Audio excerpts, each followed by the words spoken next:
काव्याची जाऊ आनंदाने रक्षाबंधनाची तयारी करत होती. तिने स्वतःसाठी एक नवीन साडी, तिच्या भावासाठी आणि वहिनीसाठी लहान भेटवस्तू, राखी इत्यादी खरेदी केल्या होत्या. तिच्या जाऊचा आनंद पाहून काव्या मनात विचार करत होती की यावेळी तिच्या भावाने आणि वहिनीने तिला रक्षाबंधनासाठी घरी येण्याचे आमंत्रण दिले नाही. काव्याने बाजारात जाऊन राखी विकत घेतली होती, तरी ती तिच्या वहिनीच्या आणि भावाच्या फोनची अधीरतेने वाट पाहत होती. पण तिला तिच्या भावाचा फोन आला नाही. असो तसेही ते दररोज फोनवर एकमेकांशी बोलत नव्हते आणि यावेळी प्रतीक्षा थोडी जास्त झाली होती.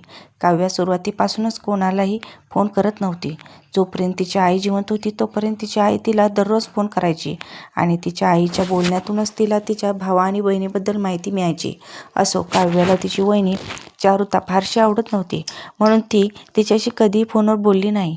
चारुताने तिला कधीही फोन केला नाही. तिच्या सासूच्या निधनानंतर चारुताने कधीही तिच्या नंदेला फोन केला नाही. कधी कधी काव्याचा भाऊ सौरभ काव्याला फोन करायचा. काव्या नेहमीच सौरभला सांगायची की वहिनीला जास्त डोक्यावर चढू ठेवण्याची गरज नाही. अशा विचारामुळे काव्या कधीही तिच्या वहिनीशी चांगले संबंध निर्माण करू शकली नाही. तिची वहिनी चारुता स्वभावाने खूप गोड होती, पण काव्यासोबत तिचे कधीच पटत नव्हते. काव्याची चिंता दिवसेंदिवस वाढत होती. यावेळी तरी तिला रक्षाबंधनासाठी कोणी आमंत्रण करणार की नाही, आणि रक्षाबंधनाचा सण जसजसा जवळ येत होता तसतशी काव्याची वहिनी चारुता चिंता वाढत होती. दरवर्षी जेव्हा तिची नणंद घरी येत असे तेव्हा घरात नेहमीच भांडणे होत असत. तिची नणंद कोणत्या ना कोणत्या मुद्द्यावरून भांडण काढत असे. कधीकधी भेटवस्तू कमी पडत असत, तर कधीकधी तिला मिळालेल्या साड्या आणि कपडे जुने वाटायचे. चारुताची सासू आणि नणंद घरात नेहमीच गोंधळ घालत होत्या. पण यावेळी परिस्थिती वेगळी होती. तिच्या सासूचे एक वर्षापूर्वी निधन झाले होते.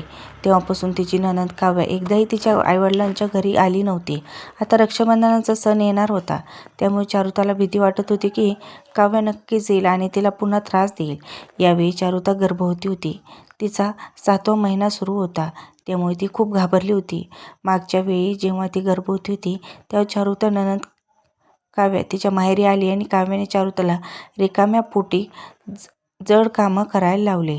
तिला आरामसुद्धा करू दिला नाही. जास्त दगदग झाल्यामुळे चारुताने आपल्या नवजात बाळाला गमावले. चारुताला यावेळी असे काहीही नको होते. आता काव्याच्या आईच्या मृत्यूनंतर काव्या तिचा भाऊ सौरभशी थोडेफार बोलत होती. ती कधीच चारुताशी बोलत नव्हती. पण यावेळी जेव्हा सौरभ किंवा चारुताने रक्षाबंधनाच्या दिवशी काव्याला फोन करून घरी येण्यास सांगितले नाही तेव्हा काव्याला थोडा धक्का बसला. काव्याने तिच्या वहिनीला फोन केला आणि म्हणाली, काय झालं ग वहिनी? आई या जगात नाही आहे म्हणून तू मला विसरली वाटतं. रक्षाबंधनाच्या दिवशी तू मला माझ्या भावाच्या घरी यायला सांगणार नाहीस का?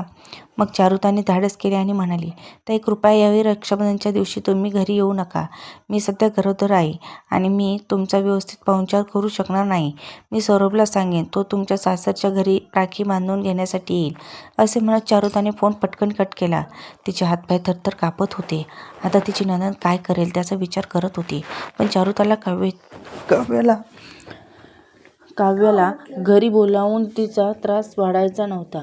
तिने सौरभला सांगितले की यावेळी तू तुझ्या बहिणीच्या सासरच्या घरी जाऊन राखी बांधून घ्यायला हवी.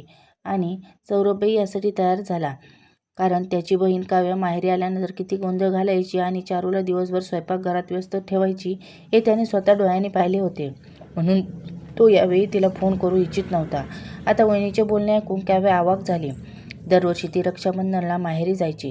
काव्याला वाटू लागले की जर ती यावेळी रक्षाबंधनाला तिच्या आईच्या घरी गेली नाही तर तिच्या सासरच्या लोकांना काय वाटेल, की तिच्या आईच्या मृत्यूनंतर कोणीही तिच्याबद्दल विचार करत नाही.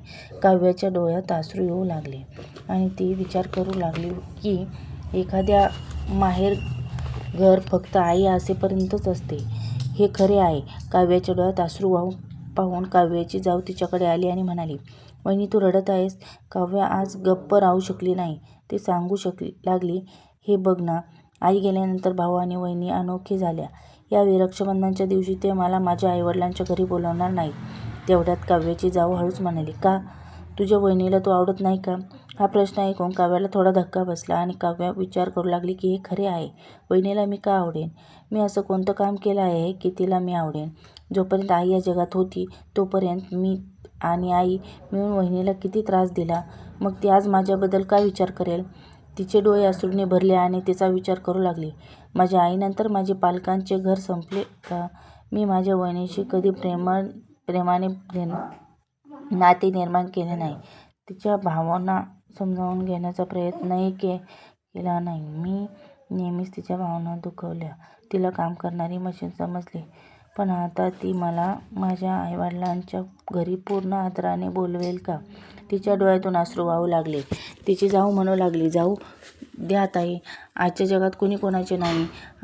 काही ठिकाणी आईवडिलांही विचारत नाहीत आणि हे तर दादा वहिनी आहेत, असं म्हणत ती तिथून निघून गेली. पण काव्याला पक्के माहीत होते की जे काही घडत आहे ते तिथे दादा आणि वहिनीची चूक नाही, तर तिने स्वतःचे कर्म बिघडवले आणि आज तिला त्याचे फळ मिळत आहे.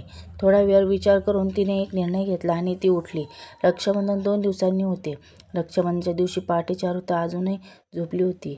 तेव्हा दारावरची बेल वाजली. सौरभला वाटले की दूधवाला आला असावा, म्हणून तो चारुताला म्हणाला, तू झोप, मी दूध घेऊन येतो. तो उठला आणि बाहेर आला आणि काव्य दाराशी उभी असल्याने पाहून त्याला आश्चर्य वाटले. आता तो दाराशी उभी असलेल्या त्याच्या बहिणीला काय बोलू शकेल? त्याने तिला घरात बोलवले. घरात येताच तिने तिच्या भावाला मिठी मारली आणि ढसाढसा रडू लागली आणि ती म्हणाली, आई आणि बाबांनंतर तुम्ही लोक माझ्या आईवडिलांसारखे आहात. माझ्या वाईट वागण्याबद्दल मला माफ करा. बहिणीला रडताना पाहून सौरभही भावूक झाला, कारण त्यालाही त्याच्या आईवडिलांची अनुपस्थिती जाणवत होती आणि तो त्याच्या बहिणीसोबत घालवलेल्या बालपणीच्या क्षणाची आठवण करून एकटाच रडायचा. काव्याने तिचे अश्रू पुसले आणि म्हणाली, मला वहिनींची माफी मागायची आहे. मी तिला खूप दुखावले आहे. तोपर्यंत चारुताई तिचे पोट धरून खोलीतून बाहेर आली. तिच्यासमोर तिच्या नंदीला पाहून तिला आश्चर्य वाटले.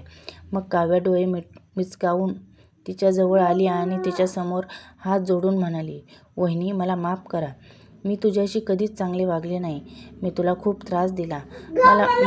मला माहीत आहे तुझ्या मनात माझ्याबद्दल फक्त कटुता असेल, पण कृपया माझ्या माहेरचे घर संपुष्टात आणू नकोस. हे सांगताना ती हिचकी देऊन रडू लागली. मग चारुताने तिला मिठी मारली, कारण ती खूप साधी आणि भोवळ्या मनाची होती. त्या दिवशी काव्याने संपूर्ण स्वयंपाकघर सांभाळले होते. नाश्त्यापासून ते जेवणापर्यंत सर्व काही तिने स्वतः तयार केले. जेव्हा ती शुभ मुहूर्तावर राखी बांधण्याची तयारी करत होती, तेवढ्यात दारावरची बेल वाजली. सौरभने जाऊन दार उघडले आणि चारुताचा भाऊ आणि वहिनी समोर पाहून त्याला आश्चर्य वाटले.